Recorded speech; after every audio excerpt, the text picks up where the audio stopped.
great to see so many people here. I'm so happy that we have a good turnout for our distinguished speaker, Talal Asad. And it's my great pleasure and distinct honor to present him to you. He joins a long list, you heard some of the names, of illustrious FOERSTER lecturers. Dr. Asad received his master's degree from Edinburgh University and his doctorate at Oxford.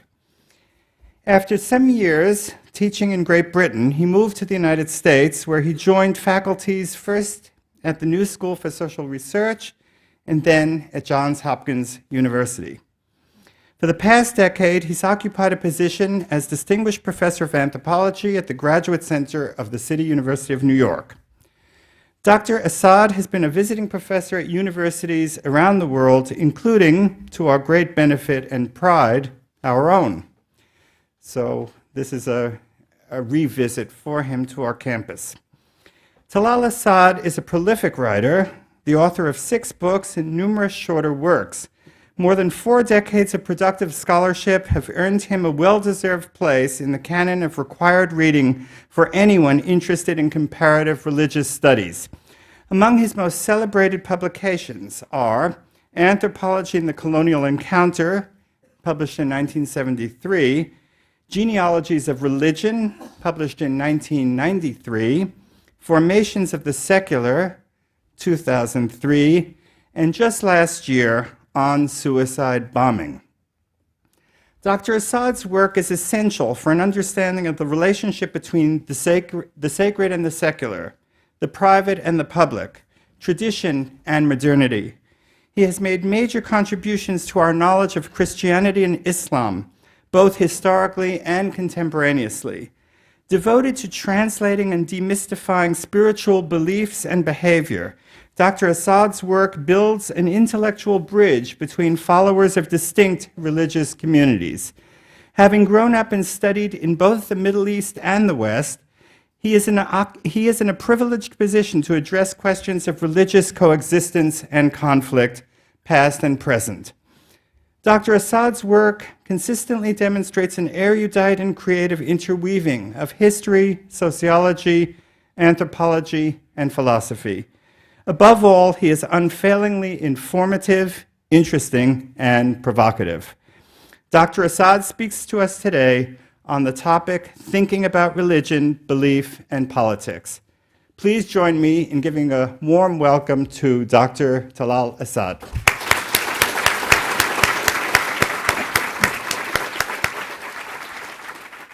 Thinking about religion, belief, and politics, and it is really an attempt to think rather than to present any kind of complete and determined position. Since the closing decade of the millennium, social friction generated by the presence of substantial numbers of Muslim immigrants in Europe and the threat of Muslim terrorists have given a new impetus to the fear of politicized religion. Violent and intolerant fundamentalist movements have emerged not only in the Muslim world, although these are the most frightening in the West, but also in India, Israel, and the United States. The secular values of liberal democracy are under siege, or so much of the Western media tell us. Academics who teach religious studies have responded eagerly, seeing in this an opportunity to demonstrate the public relevance of their expertise.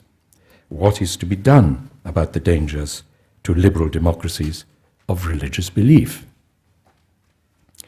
But tonight I want to begin with a prior question, one which I've addressed before, and I'll go over some of the points. What is religion? How has it come to be defined in the ways it has? Why is belief so strongly emphasized in so many definitions? I'll then go on to speculate about its connections with politics, mainly through a discussion of some shifts in perspective in the anthropological study of ritual and religion. But I'll also discuss Charles Taylor's recent magnum opus, A Secular Age, that draws strategically, but very importantly, on anthropology, on Victorian ideas of the primitive mind, as well as on recent ideas about ritual. This is a generous and learned work, full of insight of the kind we've come to expect from this philosopher. But I want to try and think beyond it. And I'll do so by stressing the body as the site of senses and sensibilities in religion and politics. And I'll end by drawing on an ethnographic work on religion and politics that is a counterpoint to Taylor's epic. And this is by an anthropologist who is actually a Berkeley anthropologist, Charles Hirschkind, The Ethical Soundscape.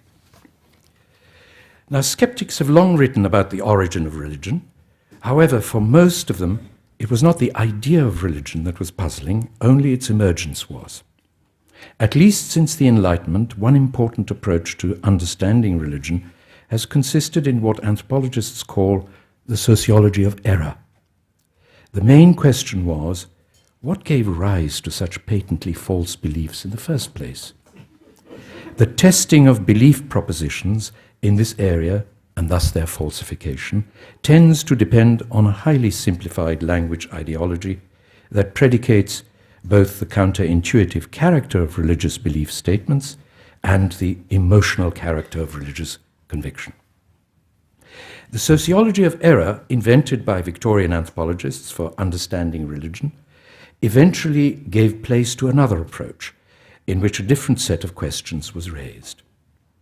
Is religion a universal? What kinds of belief and practice are peculiar to religion? Do religious beliefs and practices give meaning to life? If so, what kind of meaning?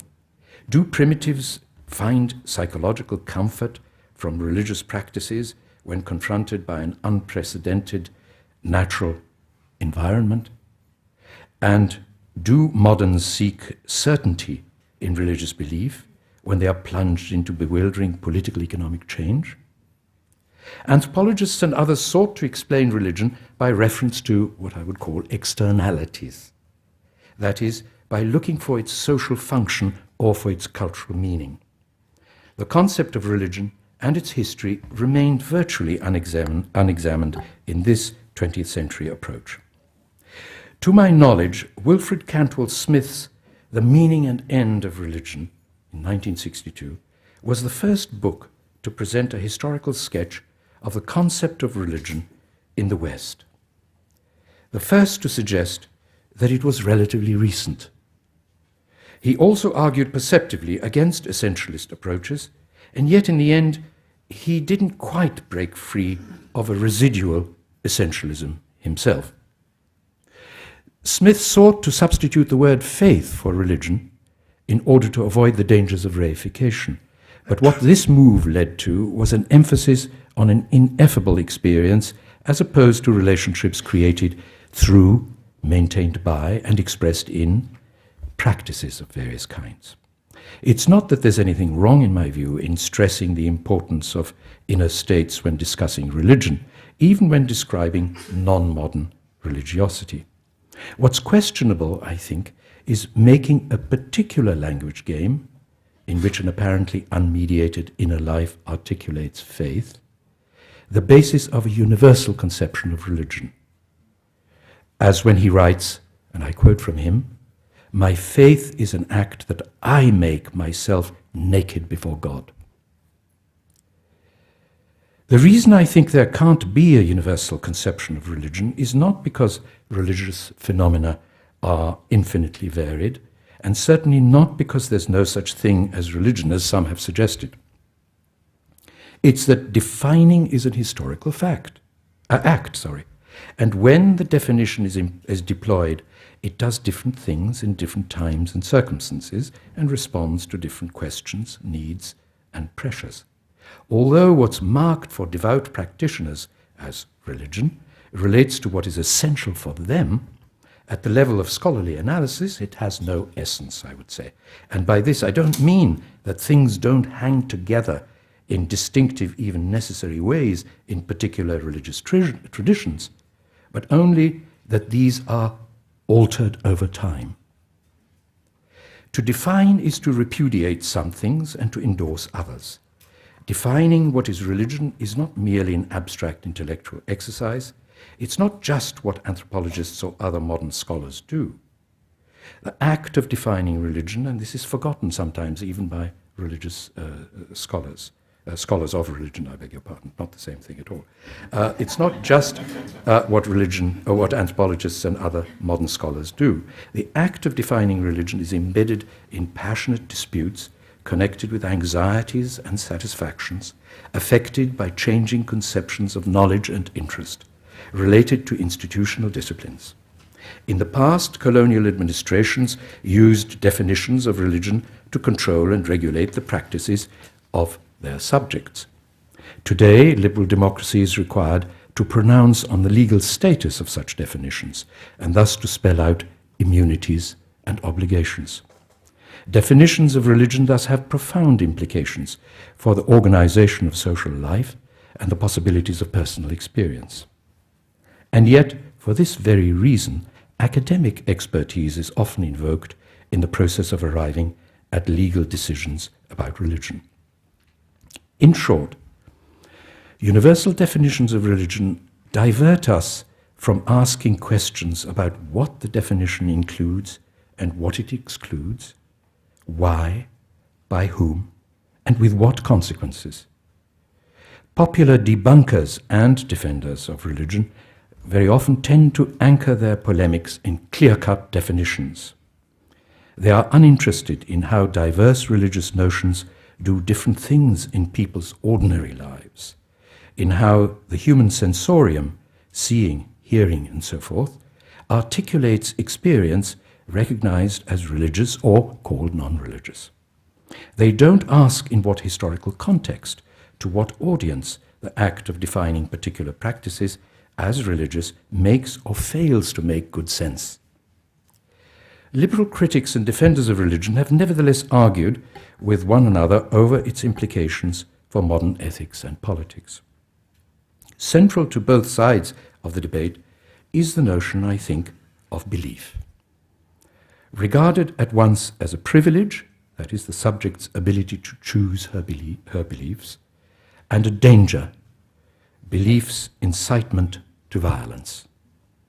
A first step towards understanding this convergence between both positions is to review the classical Lockean doctrine of religious freedom that sets some of the main ideological terms for this argument.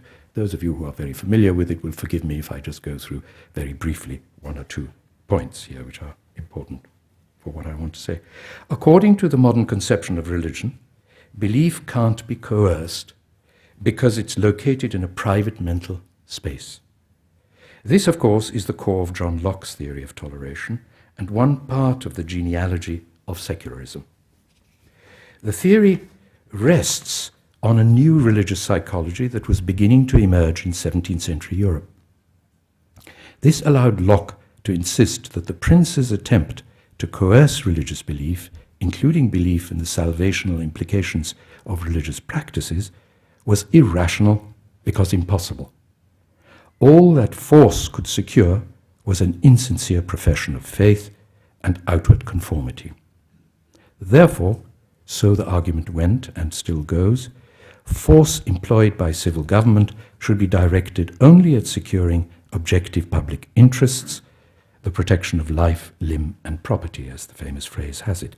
In fact, it's precisely because the mind is seen as the impregnable bastion of true religious experience that the modern argument regarding the impossibility of controlling belief from outside acquires plausibility.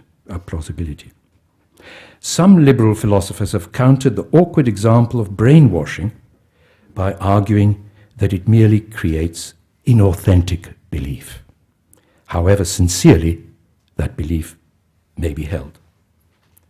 Authenticity, they argue, consists in the subject's ability to choose her beliefs and to act on them. In this fashion, belief reinforces the idea of an autonomous subject. But does the insistence that authentic belief is quite different from a sincere and yet inauthentic belief mean that the act of saying something passionately without choosing should be pronounced inauthentic? And I'm not sure that it should. When somebody takes up a stubborn position because, as they put it famously, because there is no moral alternative, I can do no other, in the famous phrase of Luther's. Should we say they are being inauthentic? I don't think this strikes, at least it doesn't strike me as being somehow quite right. External forces can not only compel subjects to do or to refrain from doing things, but beliefs too, in my view, can be imposed by indirect means. So although the insistence that beliefs cannot be changed from outside appeared to be saying something empirical about personal belief, its singular, autonomous and inaccessible to others location, it was really part of a political discourse about privacy, a claim to civil immunity. But the claim tended, by and large, to be made against the state, and still to some extent does, not against the market, where political economic seduction is typically transmuted into internal compulsions. We don't think of that as being somehow an imposition, and that's interesting. In his acclaimed book, A Secular Age, Charles Taylor has recounted a story that seeks to vindicate both the historical emergence of the secular democratic order and the promise of liberal religion. Although there's virtually nothing in the book itself on the liberal democratic state as such, but there is in his other writings, contemporary Western Christianity, as he puts it, clearly depends on it. The most important sense of belief sought by liberal religion is private belief that is protected by the liberal state. Taylor's first chapter opens with the following statement. One way to put the question I want to answer here in this book is this. Why was it virtually impossible not to believe in God in, say, 1500 in our Western society, while in 2000 many of us find this not only easy but inescapable?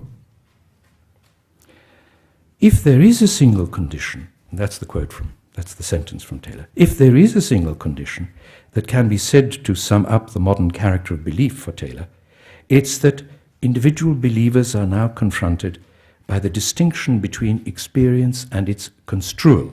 He thinks this is a particularly modern. I don't quite agree with that, but still, that's an important distinction. This distinction makes religious belief private. That is, one may entertain doubt and certainty, and uncertainty, as well as optional. One can choose. So these are the two aspects that were absent, according to him, in the pre-modern world. A secular liberal state is necessary if these conditions of belief are to be defined and protected. Taylor isn't primarily concerned with beliefs as propositions that people hold to, of course. His interest is in what he calls social imaginaries, or what anthropologists call social myths, that undergird these beliefs. His interest is in telling the story of how, I quote again from him, the whole context of understanding in which our moral, spiritual, or religious experience takes place is gradually changed. Spiritual experience, according to him, is a matter of being directly in touch with transcendence that offers itself as a source of meaning and gives the individual what he calls a sense of fullness. When unbelievers feel that life lacks meaning, the result is a characteristically secular unhappiness that Taylor calls a modern malaise. Yet in modern society, I would suggest, Christians and non-Christians, believers and non-believers, all live more or less the same life within the capitalist system. But if they share, given class differences, of course, and so on, but if they share a style of private life and a distinctive relation to public politics, how does belief distinguish them? As I understand Taylor, it's the modern Western individual's ability to interpret experience that leads to different beliefs. Taylor recognizes the plurality of beliefs as an inescapable modern fact and affirms the right to individual interpretation as a transcendent liberal value. And although belief in his story is not to be taken to be equivalent in some simple way to a proposition, as I said already. The centrality of construal or interpretation by what he calls the buffered self in this account, which is counterposed to the pre-modern porous self, brings it pretty close to something that is capable of being stated, I would argue, if not propositionally, then in the form of a narrative. Taylor's narrative promises the unhappy conscience the possibility of redemption by religious belief. A self that seeks to be redeemed regards its life as a narrative, a life that takes the form of a personal quest. But there's no redemption for disrupted selves in his account. Taylor's narrative of how a reformed and disciplined Christianity got here by traversing overlapping social imaginaries is itself an attempt at narrative coherence, in which some things are repressed and others are emphasized. One can see why individual belief as a choice by right, not the content of beliefs, but the fact of belief, is so central to Taylor's story about the secularization of religion, and why the Christian promise of personal salvation finds a place in his optimism about liberal politics. Perhaps one might also see why Taylor is so scornful of attitudes that regard modernity non-teleologically, as having a tragic because irresolvable character, and why he sets aside disruption as offering a creative opportunity. There's no mention in Taylor's story of the global crises that threaten the world today, interestingly enough. Climate change, the militarization of space, economic collapse. This was written before the present crisis, by the way. Economic collapse, it wasn't hard to do that. Nuclear proliferation, war and terrorism. And the widening gap between the wealthy few and the many poor. The word crisis appears in his entire text, which is 900 pages long or thereabouts, appears in that text only in reference to the loss of personal meaning for believers and to a felt need for an absent narrative. But what's this to do with religion, you may ask? Well, the answer is nothing. That is, nothing if religion is to be defined essentially as a matter of belief in personal salvation. And yet, one wonders what happens to the possibility of narrating the self if the world in which the believing subject must live is seriously imperiled. And there's no discussion of that, unfortunately. Since the beginning of Western scholarly interest in the subject, ethnographic reports have played an important part in helping to construct the object of religious studies. Taylor himself draws generously on anthropology. So let me turn to some debates on the concept of religious belief. Among anthropologists, it was Rodney Needham who first critically examined how Anglophone ethnographers identified the religious beliefs of the people they studied.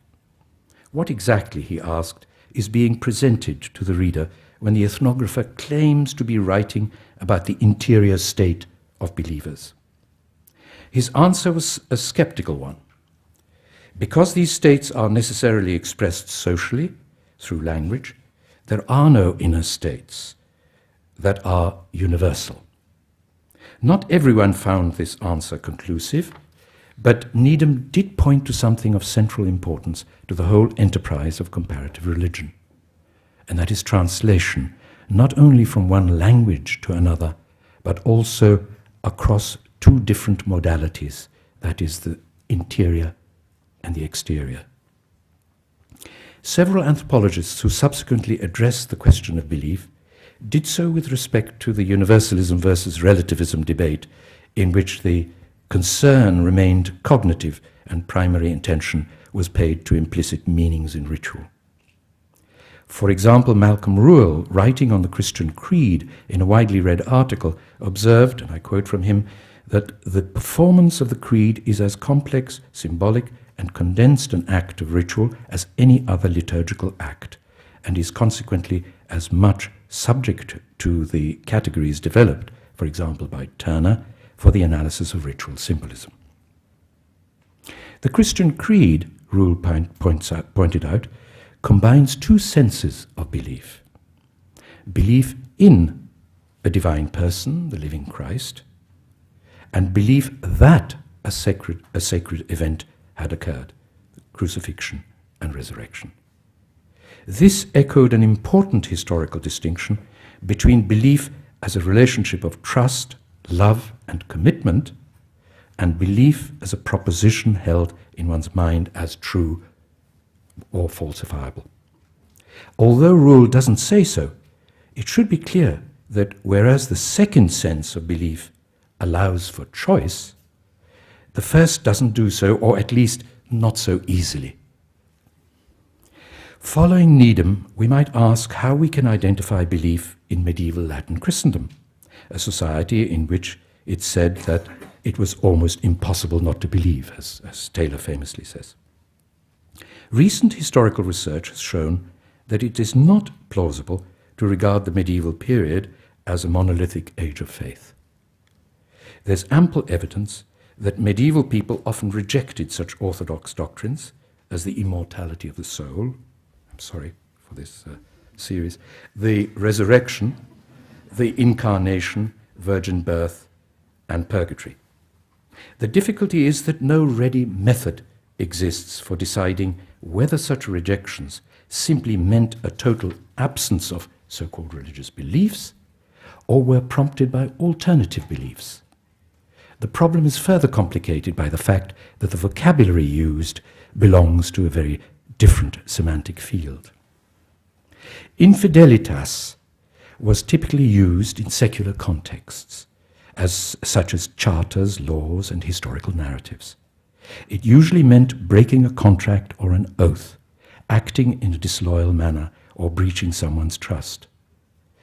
Infideles were not simply those who failed to hold orthodox convictions. They were first and foremost those who acted disloyally in some way, or those who, through acts of treason or misfortune, were no longer a part of the relation that bound together God, Latin Christians, and their king one to another. Credere, the word in Christian Latin that's translated into English as to believe, usually has a moral rather than an epistemological sense, meaning to trust someone, more often than to be convinced about the truth of a proposition. Thus, the medievalist Dorothea Welteke cites the case of Aude Forêt, a young peasant woman who was brought before the Inquisition. She was unable, she said, to credere in Deum. The detailed context makes it quite clear that what she meant was not belief in the sense that we would now translate it. She took the existence of a God for granted. It was precisely because in her desperation she couldn't see in the Eucharist anything but bread, and because she found herself struggling with disturbing thoughts about incarnation, that she had no hope of God's mercy. And that is what she meant when she said she didn't, as it were, what we would translate as believe in God. My point is simply that the words then in use, and this applies to other cultures as well, that we now translate as belief and unbelief, should not be regarded as epistemological concepts that define objects of choice, so important for us in our modern culture. Both words expressed emotional dispositions embedded in social and political relationships, as well as distinctive sensibilities. What's changed is the hierarchy of the senses, I'd suggest, that links human practices to one another and to their natural environment.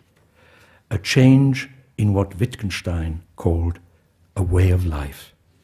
And ways of life don't change as easily as ideas in one's head. I will return to this point later, but first I want to say something about ritual, a kind of practice that's often been seen by critics as symbolic activity, and by many critics as activity with an anti-democratic implication.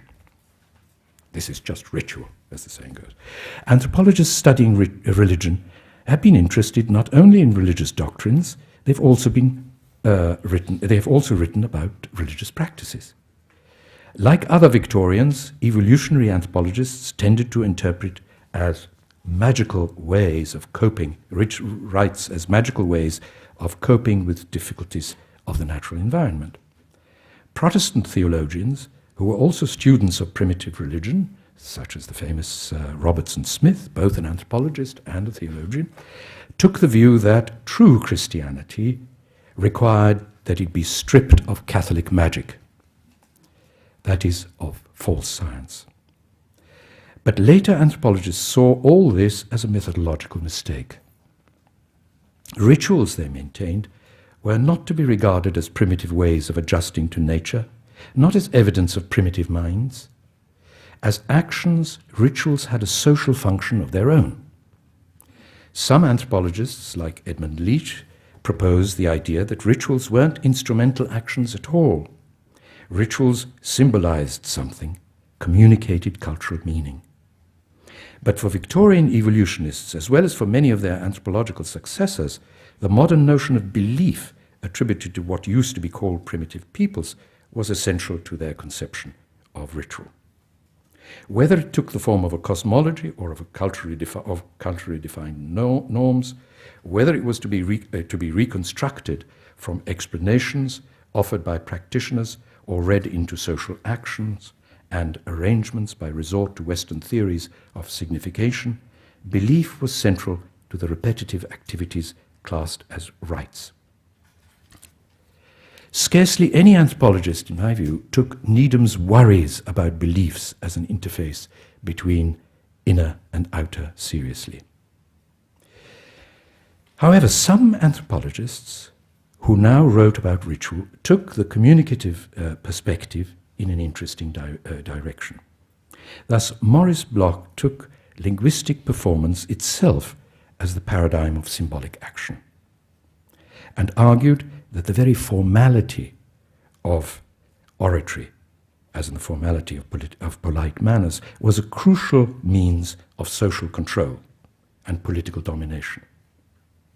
Formal communication, including religious ritual and political oratory, was to be seen as the denial of choice. One was forced into a certain form, he argued, in this kind of paradigm, and that therefore it meant submission to traditional authority.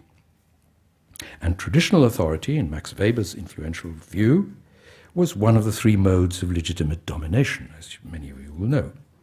This approach to ritual therefore reinforced the idea that the autonomous subject needed to break from tradition and the repetition of the past it demanded from him or her. The claim that ritual had a repressive social function resonated with the view that liberal religion should primarily take the form of private belief, with a strong Protestant rejection of Catholic ritualism. It reinforced the well-known notion that ritual was not only non-rational, but also anti-political in the sense of the politics that liberal democracy values, including the principles of equality, the freedom to choose, and the right to free speech, and so on. However, the notion that formality is necessarily an external form of coercion is questionable.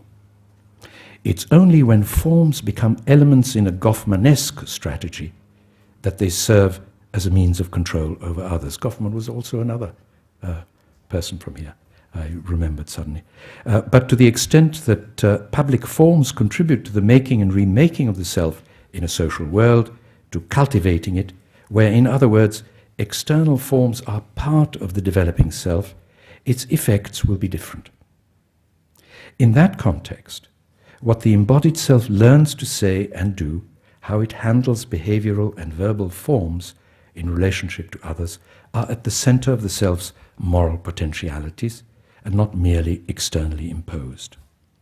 In short, if we think of ritual not as a mode of denying choice of belief by means of imposed formalities, but as developing aptness of behavior, sensibility, and attitude by means of a learned grammar, then we, I think, come to a more useful understanding.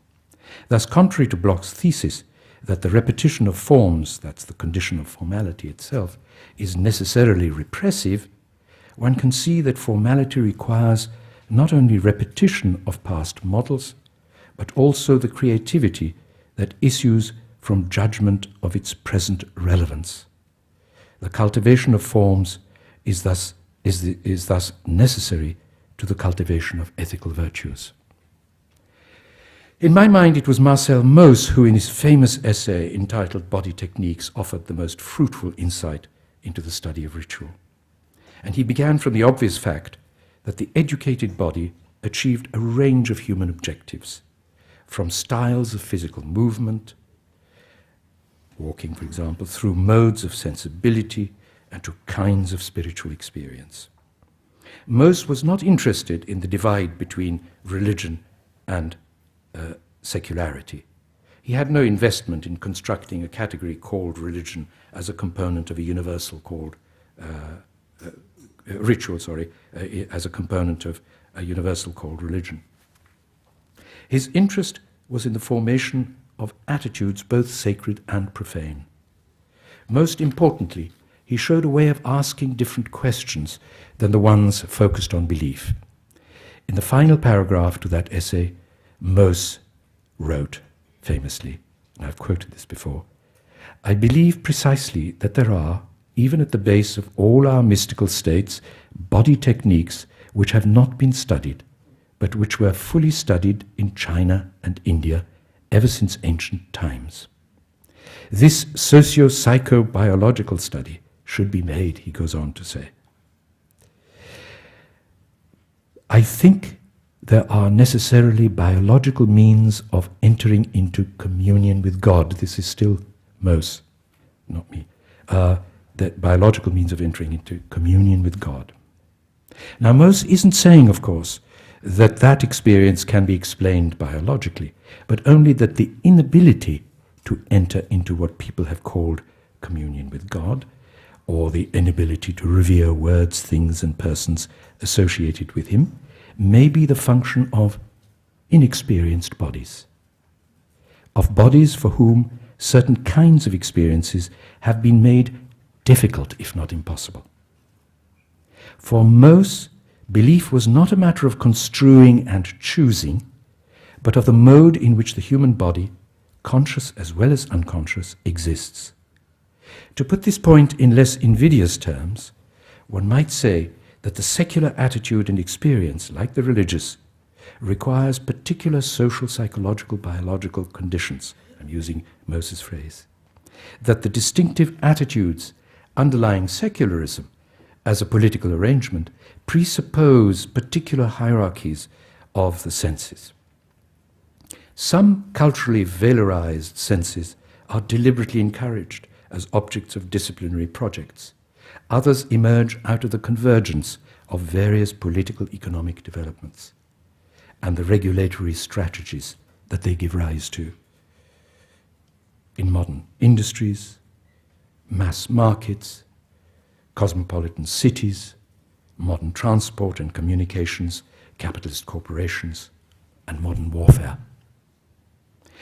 Social imaginaries, in other words, as a set of pre-reflective assumptions and beliefs, don't seem to me to be quite explanatory of the historical shift from a so-called believing culture, imposed and maintained by traditional authority, to one that's free and predominantly unbelieving. Because explanations in terms of social imaginaries subsumes, as Taylor himself has argued, subsumes lower order desires, which are raw and corporeal, within higher order desires, which are construed, that is, interpreted and evaluated, so that those lower order desires are actually organized by the higher order desires, according to him. And this seems to me to underestimate the contingency of bodily senses.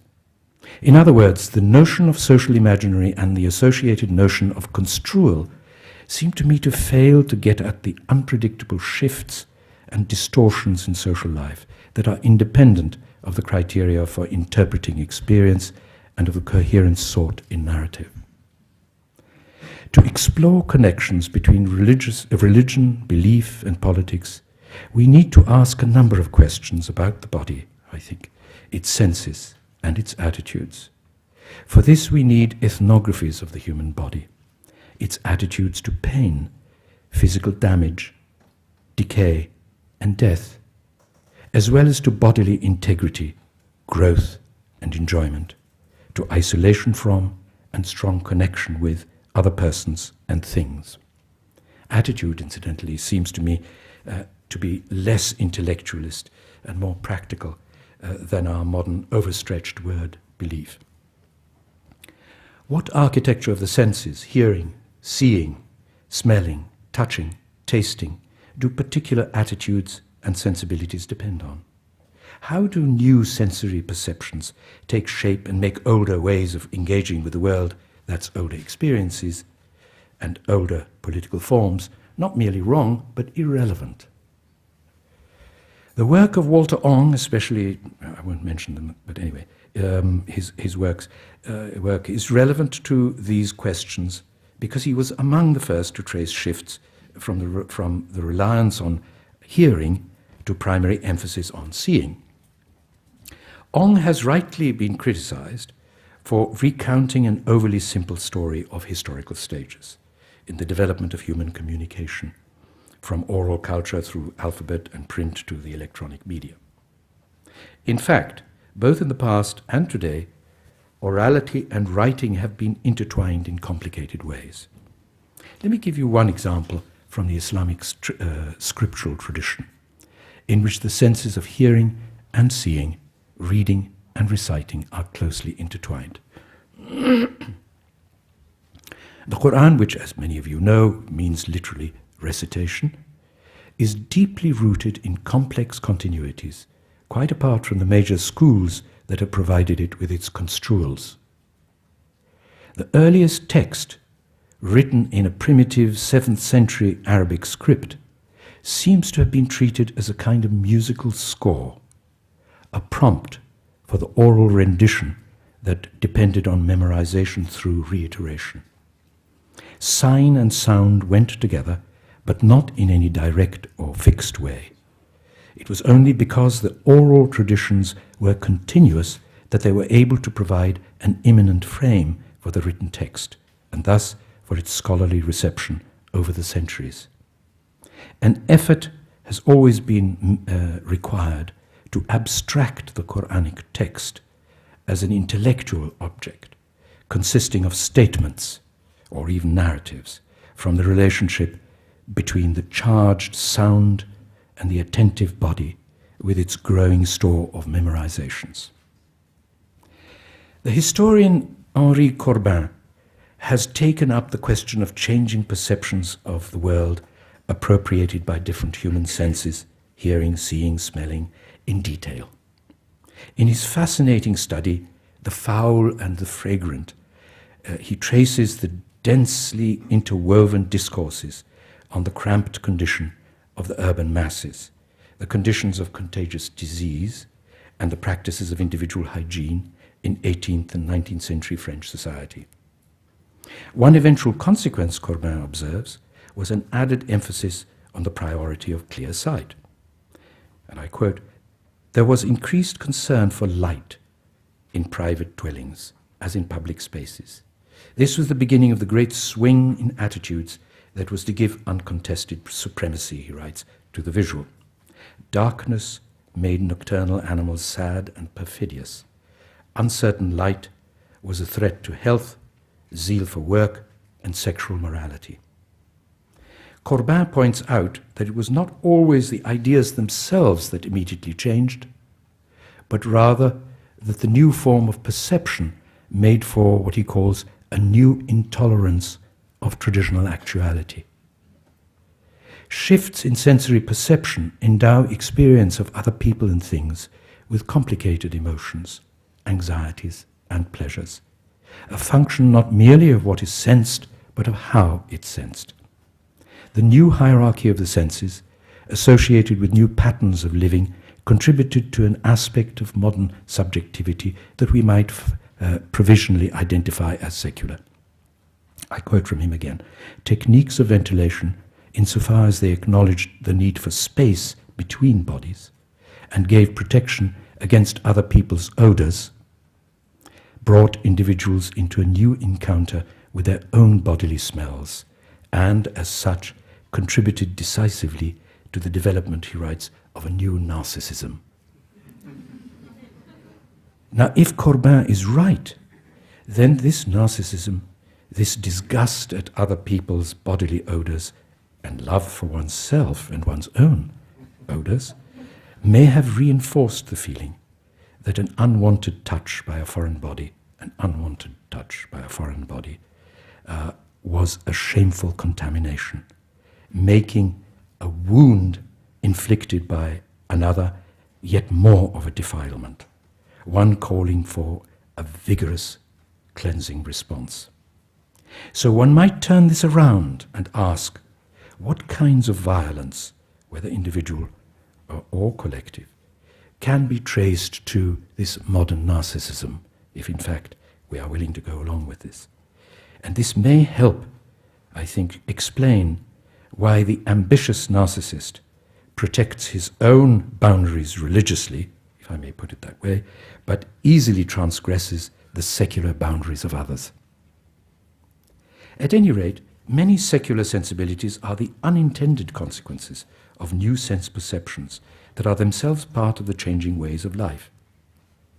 Of course, attitudes and sense perceptions are also deliberately cultivated in institutions and social movements.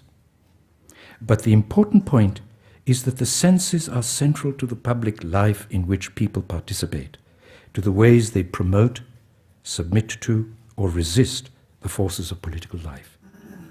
The modern secular state isn't simply the guardian of one's personal right to believe as one chooses. It's also, and first of all, a collective condition in which one senses and feels in specific ways. And yet the work of the senses has received less attention than it should in the study of secular politics. What has come to be discussed in increasing detail is discipline, and I've myself been very interested in that. Discipline in the cultivation and internalization of attitudes, as well as in the regulation of individual conduct by external authorities. But important though discipline is, the conscious cultivation of behavior and belief isn't quite the same thing as the unintended shifts in the sensorium described by anthropologists and historians like Corbin. Thus, in his interesting study of the role of Calvinist doctrine and practice in the formation of the early modern European state, Philip Gorski has reviewed a range of authors who've dealt with the idea of discipline in ways that he regards as useful but not quite adequate. His own thesis is that the intensification of religious discipline in early modern Europe helped strengthen the state in several ways, and that the process of strengthening was dual in origin, both from above and below.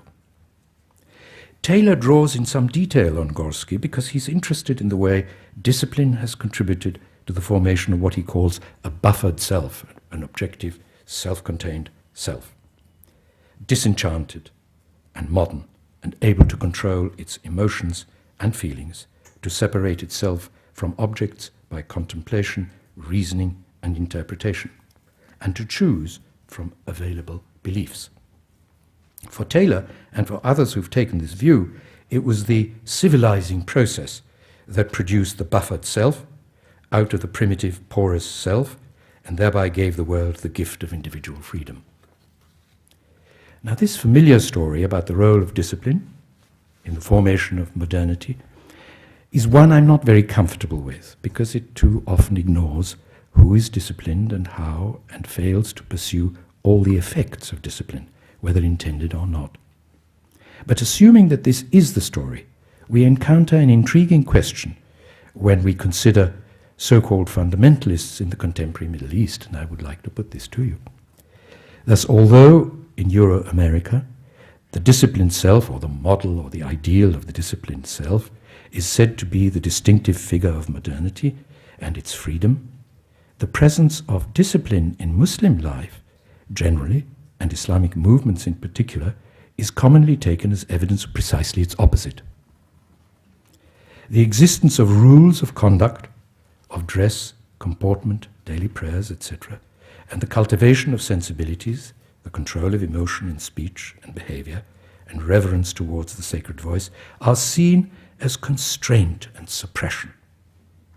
This is an example of precisely what arguments for toleration warn against. If political or religious authority imposes norms of conduct and doctrine on the individual, and if this imposition is accepted, then this must be a case of sincere but inauthentic belief, or what one would call an ideologically confused consciousness. Now, I don't want to present this as a question of bias. I want to make a rather different point here. And this is that one might pursue a more anthropological question, that instead of approaching such behavior in terms of belief, and in this case of inauthentic belief, and this is obviously what differentiates these people from us, instead of doing that, because belief is my quarry, as you know here, one should inquire into what the behavior does and how the bodily senses are cultivated to take shape in different circumstances, and hence into what politics this cultivation makes possible or difficult. Now, this leads me finally to a study by an anthropologist, whom many of you know, who has tried to formulate his questions in his ethnography in just this way: The Ethical Soundscape by Charles Hirschkind.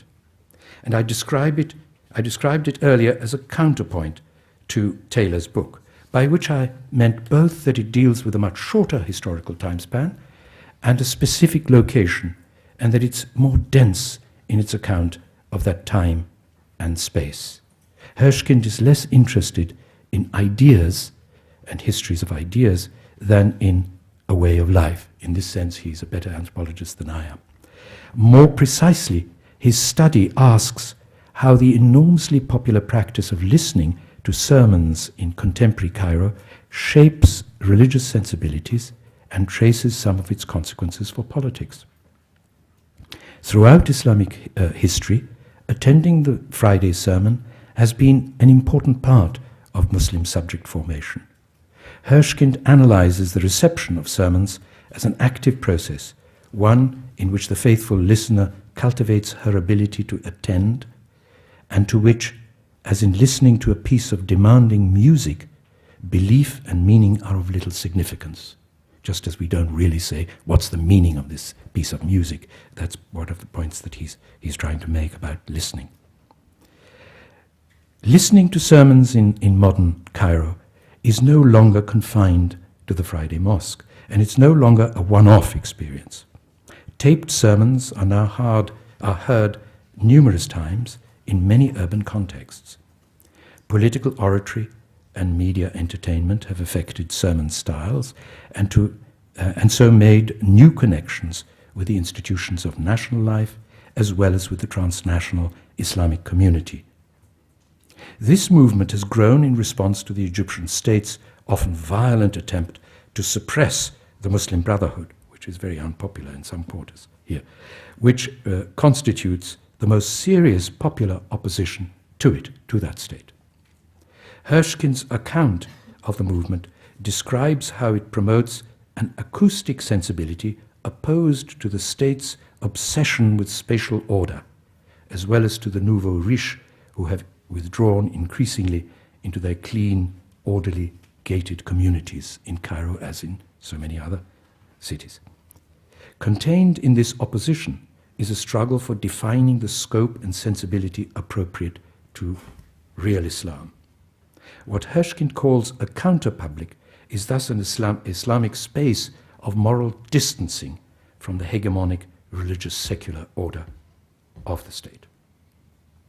Thus, many Islamists regard the regime of personal discipline as helping to develop sensibilities that might moderate, if not totally negate, the seductions of a neoliberal consumer culture. Since Hirschkind did his fieldwork in Egypt, an oppositional movement has emerged in strength, known as Kifaya. Enough, that's the name of that movement. Kifaya overlaps with the counter-public and it brings together a variety of social elements. Muslims and Christians, Islamists and secular liberals, men and women, professionals and labor unionists, in a coalition against the authoritarian neoliberal state. It's not that there's now a happy union of all these elements, but that an irreducible plurality persists as a foundation of political sensibility. What gathers secular liberals and Islamists and others together, despite a continuing measure of mutual unease, is precisely not their belief, but their oppositional attitude, their common feeling that circumstances in Egypt have become intolerable. They speak of their opposition as something they did not choose, but were compelled to adopt. However, this situation isn't merely negative, it also provides a space of daily interaction and negotiation, whose future, nevertheless, remains entirely unclear. Discrete and not so discrete intrusions by, among other things, American power, as well as the contradictory desires, feelings, and sensibilities within individuals and between them, make a political teleology virtually impossible. The religiosity involved in this movement emerges as a mode of being that is inwardly unsettled, yet outwardly civil. It's never simply a mode of living where belief can be chosen together with every other good in the marketplace. Instead, there's an attempt to cultivate a sensibility attuned to mutual care among the community. To what extent this succeeds, or even what its future holds, are of course entirely different questions, and I won't venture into that. So perhaps the crucial point for understanding the threat of religion in the contemporary world, the thought with which I began, isn't the secular tolerance of plural beliefs, is that this is the only remedy for religious belief that generates violence. It's not that conversion to liberal model of Christianity provides the best way of demonstrating the authenticity of belief for the modern religious subject. The interesting point, in my view, I would suggest, is that different kinds of practice encourage and presuppose particular forms of what has been called religious sensibility, and that this relates in unpredictable ways to emerging political and moral possibilities. Thank you.